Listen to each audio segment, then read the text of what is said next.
Assalamualaikum warahmatullahi wabarakatuh.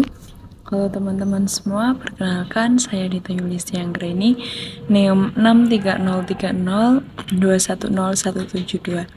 Di sini saya akan memaparkan materi guna memenuhi tugas statistika dengan materi uji hipotesis 2 sampel. Uji hipotesis satu sampel merupakan uji untuk mencari kebenaran parameter populasi dari statistik sampel seperti uji rata-rata dan uji proporsi.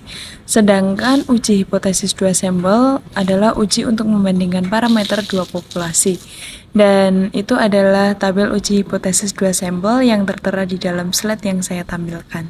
Selanjutnya adalah uji rata-rata bersifat independen dan sampel besar. Jika rata-rata deviasi populasi diketahui dan jika sentrifugasi populasi diketahui, maka X1 dikurangi X2 dengan keterangan X1 dan X2 adalah rata-rata sampel yang diambil dari populasi 1 dan 2 dibagi dengan akar standar deviasi populasi 1 dan 2.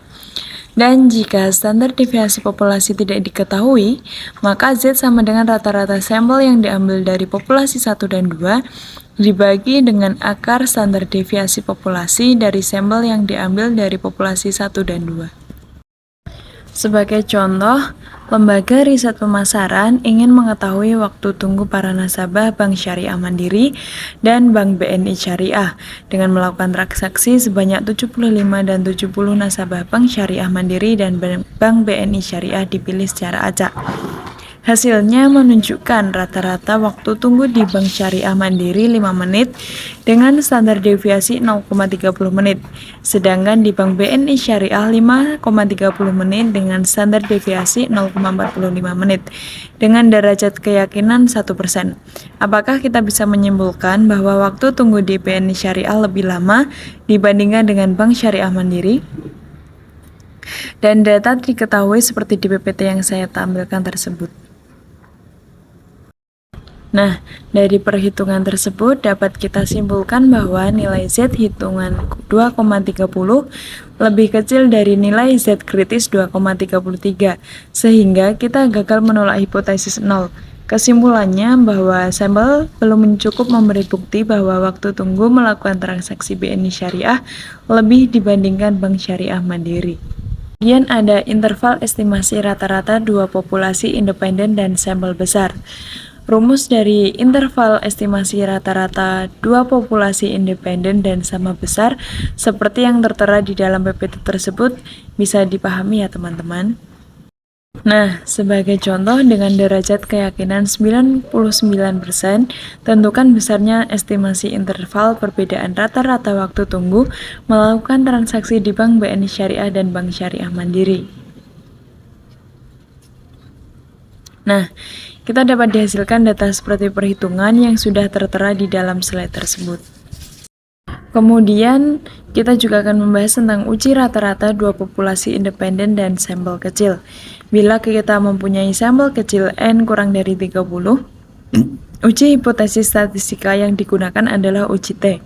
Uji hipotesis dua sampel dengan uji distribusi T harus memenuhi syarat, yaitu yang pertama, populasi harus mengikuti distribusi normal dua sampel dari dua populasi yang independen. Dan standar deviasi dua populasi adalah sama. Dan rumus standar deviasi gabungan dua sampel seperti berikut yang saya terangkan di dalam slide. Dan juga untuk uji statistika T, perbedaan dua sampel seperti yang sudah tertera di dalam slide tersebut. Sebagai contoh, seorang dosen pengampu statistika mencatat bahwa nilai ujian statistika mahasiswi lebih baik dari mahasiswa. Untuk membuktikan hal tersebut, diambil nilai ujian akhir 9 mahasiswi dan 10 mahasiswa secara random, seperti yang tertera di dalam slide tersebut. Dengan asumsi kedua populasi mengikuti distribusi normal dan mempunyai standar deviasi populasi yang sama, apakah bisa disimpulkan bahwa nilai ujian statistika mahasiswi lebih tinggi dari mahasiswa dengan alfa sama dengan 1%? Nah, Dengan perhitungan tersebut yang sudah tertera di dalam slide yang saya tampilkan, maka dapat kita hasilkan nilai T hitung sama dengan 0,2444 lebih kecil dari nilai T kritis 2,567, sehingga gagal menolak hipotesis nol. Hal ini bisa disimpulkan sampel tidak cukup memberi bukti bahwa nilai ujian statistika mahasiswi lebih tinggi dari ujian statistika mahasiswa.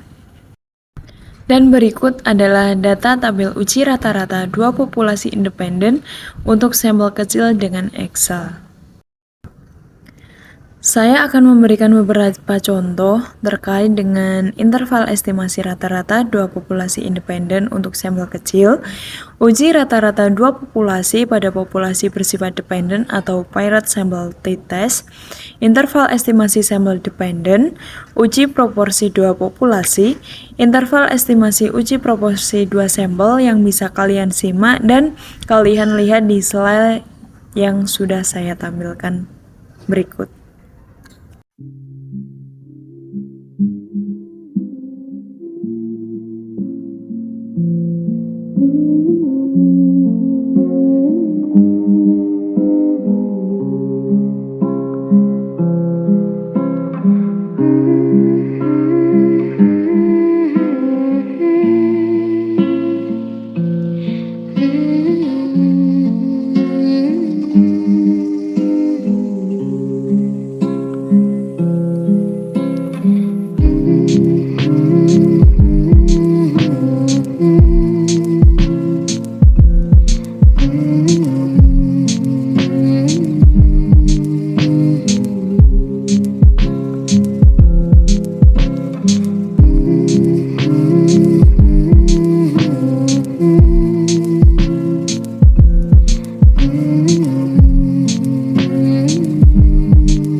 Nah, oke teman-teman, sekian tugas saya. Apabila ada kekurangannya, saya mohon maaf. Wassalamualaikum warahmatullahi wabarakatuh.